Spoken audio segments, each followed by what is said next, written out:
and you would sublimate it. It would make sense to you. You might rebel a little bit and then accept it. This is dynamic adaptation, they call it, as opposed to static. Static is when you simply dress differently when you're in Rome or somewhere else. But that is static. It doesn't affect your personality so much. But dynamic adaptation is where you will adapt to situations, and it will profoundly affect your personality or the way you will deal with things in the future. You sublimate frustrations, and you're often unaware of the conflict within yourself because you believe yourself. You come to accept something which was maybe unnatural, but you come to accept this outcome or what is done to you.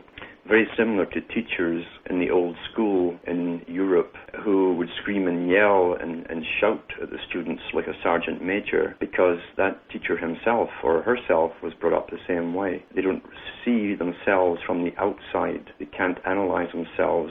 They think, because they've adapted, that this is a natural way to teach. In other words, when you're born in this system, like all mammals, if your parents don't know there's something wrong because they've adapted to their life situations for survival, no matter how good or bad it may be, the conditions they live in. Then when you're born into pre-existing conditions, a system, and you're made to adapt because you as a child cannot alter the system, you'll be punished big time. Today, those who have abilities for expression and communication and become a problem at school because they ask too many questions, generally boys, are put on drugs, which literally shrink their brain. So they're out of the picture as far as leadership in the future goes. But when you suppress feelings or understandings, and you will find that they still work on you throughout your life.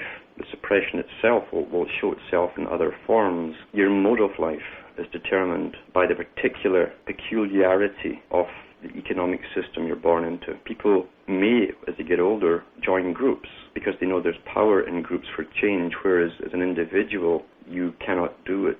You'll be punished, as I say, or ostracized by a peer group. And this science of controlling groups has been of a tremendous benefit in the past and the present of those who control. They give you the outlets. They're authorized. And you don't realize you end up being part of the very system that you're trying to alter. It's an interesting phenomena with this system of sadomasochism, where those who feel powerless worship power. That's why even in the black communities, where there's been more work done on them to destroy their culture from the ancient times right down through the slave trading days, the men and women were segregated initially. The women were given favors by the boss men, and the men that they could be mated with were demeaned and punished and made to seem powerless in the black woman's eyes. And that's why black women today still are the bosses in families. They're real bosses. The men have never been allowed to be men. This was for control purposes by a scientific elite. Well understood because slavery is so old.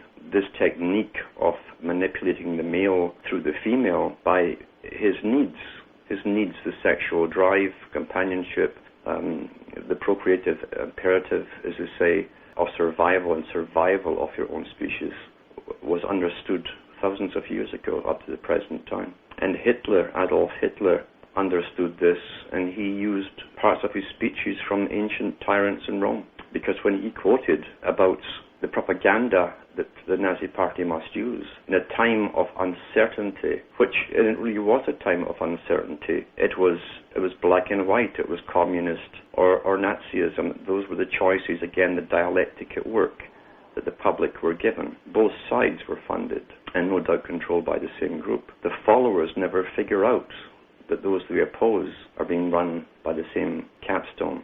But Hitler said our propaganda must be based on safety and security, a lessening of worry. In other words, the survival capabilities or necessities will be taken care of.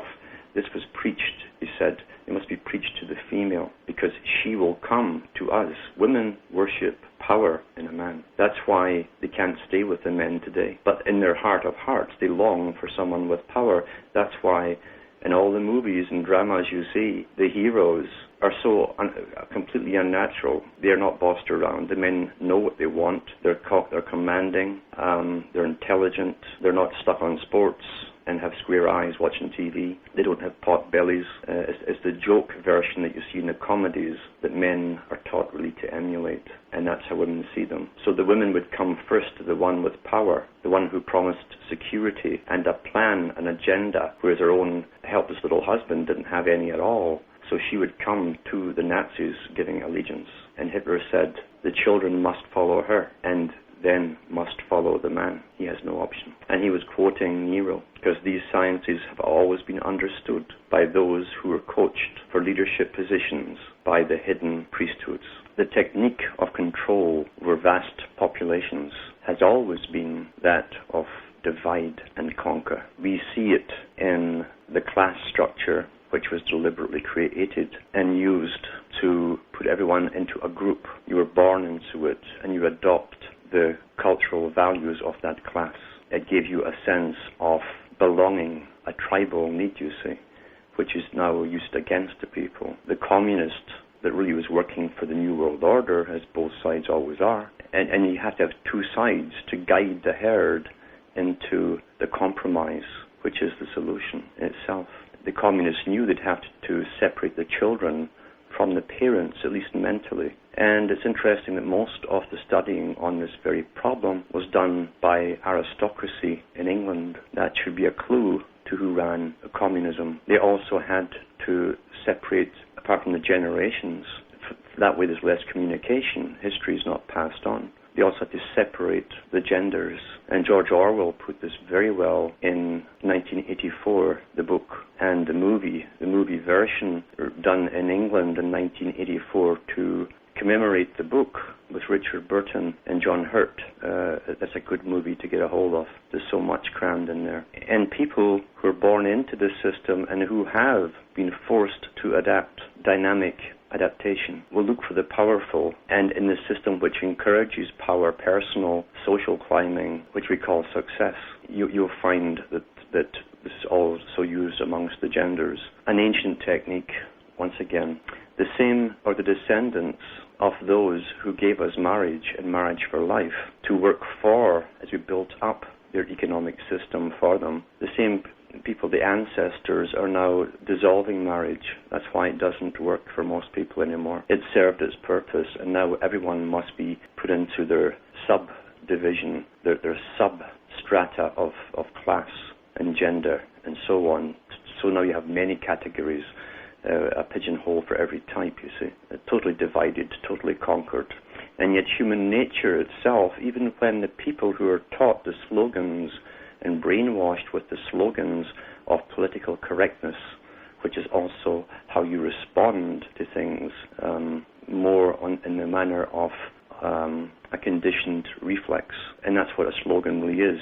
When you say something which is supposed to be offensive, people will immediately shout back some slogan that's become popular, put from the top down through media and schooling. And that stops them from thinking, as well as stops any inquiry into any depth of understanding about the actual topic itself, because human nature doesn't change. It does not change. It's an interesting thing to see how men are portrayed, and have been since the 60s, mainly on television. It was like a switch had been reversed, and it came from the old hero stuff as the old system was nearing the end of its usefulness, and suddenly men were just jerks and fools and drunks and stupid, always portrayed in the comedies where the children were much more intelligent than the dad.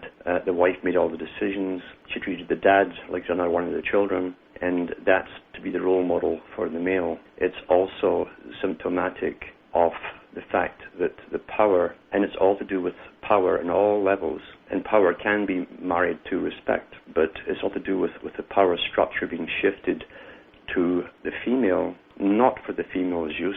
We, because of our egos, tend to grab hold of things which claim to give us power, but in reality it's for someone else's purpose, which works very, very well. The woman today, as I say, the black woman, the young female, has grown up generally with a mother who runs her life has had different men through the house, and when she's a teenager, she looks for someone with power. She goes for the gang leader, and it's the gang leader, the one who seems to have the answers, who's not afraid of people or the system or anyone else, that she will respond to. The black male himself has had his culture shaped for him, including the music and the fashions and all the rest of it. That was given to him by the top, pushed through much music and Hollywood, and he adapts it at the bottom. He becomes a target of criticism by society. This is intentional. This is absolutely intentional. But the same technique hasn't just been used on the black culture, because every country that was under the Soviet rule has gone the same way, where the women were promoted to the top,